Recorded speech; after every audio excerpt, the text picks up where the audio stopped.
So what we're going to do in this video is we're going to look at immigration policy and the labour force. So this video is going to be a little bit different to what we've done previously, whereas we've talked about immigration policy and how it affects specific economic goals.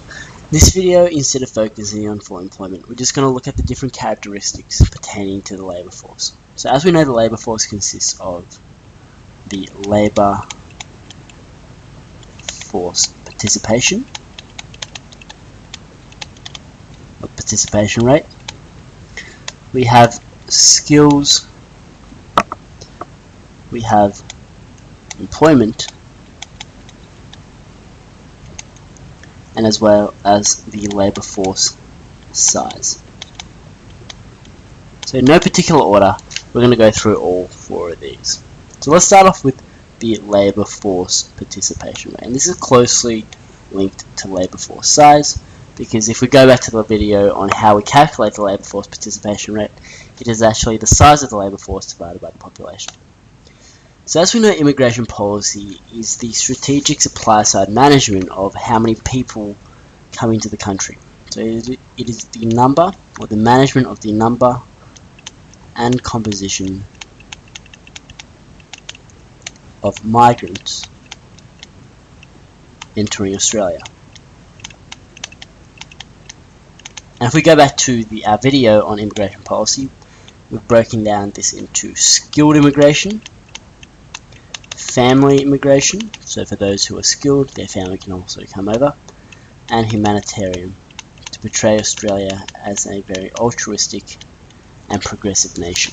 Okay, so with these three types of immigration in mind, we can see that as the majority of our immigration being skilled, this would actually add to the labour force, because if those people who migrate to Australia are skilled, then they would tend to join the labour force and find jobs, and so we will see an increase in the size of the labour force as well as the participation rate. So this is because on average we can see around 70% of migrants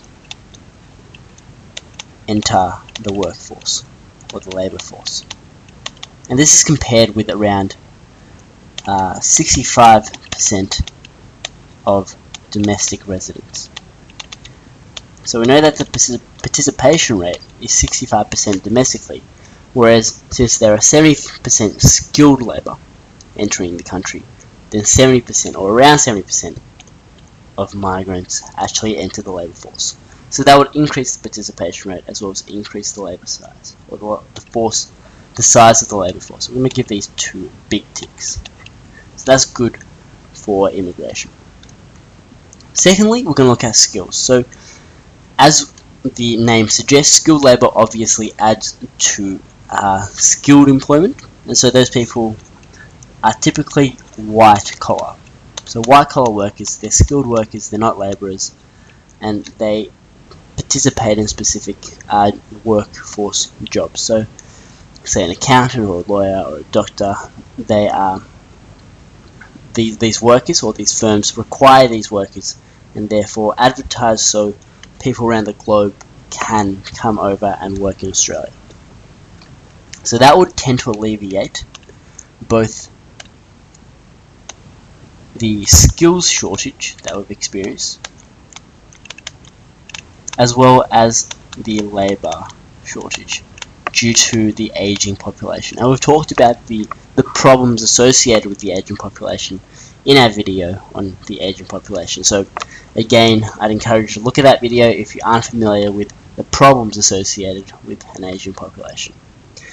But mostly, just as a recap, just a brief recap, the problems associated with an ageing population is that welfare payments actually increase, and that puts greater pressure on taxpayers, especially due to this labour shortage, or a decrease in the labour force participation rate. So by using immigration policy, this would directly impact or directly alleviate our skills shortage and labour shortage. It is a very quick fix to these two problems. Lastly, we're going to look at the unemployment level. So some people may feel, or there is an argument that immigration might tend to increase the unemployment rate because those people migrating from overseas may not have the necessary skills or may not have the necessary conditioning to work in Australian businesses or firms. And so what that means is, although they're qualified in their home countries, if they move over to Australia, they may not be qualified. So an example of this is a law degree from USA. It is not recognized in Australia, so a lawyer in USA will not find a job as a lawyer in Australia. So that is a typical example of why people think immigration may cause unemployment to rise. However, although that seems like a very viable or logical argument, this has not generally been the case in Australia.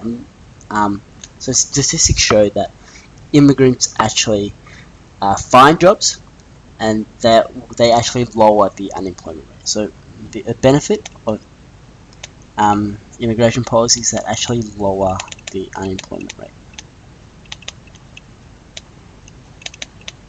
So why they lower the unemployment rate is because they add to aggregate demand. So we talked about how the population size is an aggregate demand factor. So that would increase consumption domestically, and as a result, this may increase the demand for goods and services. So if we look back to our circular flow model, we have households and we have businesses.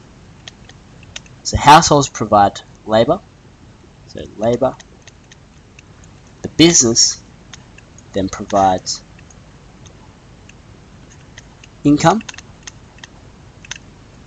The households then spend the income as expenditure. And finally, flow 4, these businesses would actually produce or supply goods and services. So as a result, because we are spending more, because we have a larger population, that means businesses will tend to supply more goods and services, and as a result, hire more labor. So as a result of this increase in population due to immigration, the unemployment rate would actually decrease, especially the cyclical unemployment rate. So that would actually decrease. So overall, we can see that immigration policy is a quick fix to all our labor skills shortages, as well as improving many aspects of the labor force, such as the unemployment rate and further job vacancies. So as a result, we can see that immigration policy is beneficial to achieving this goal of full employment.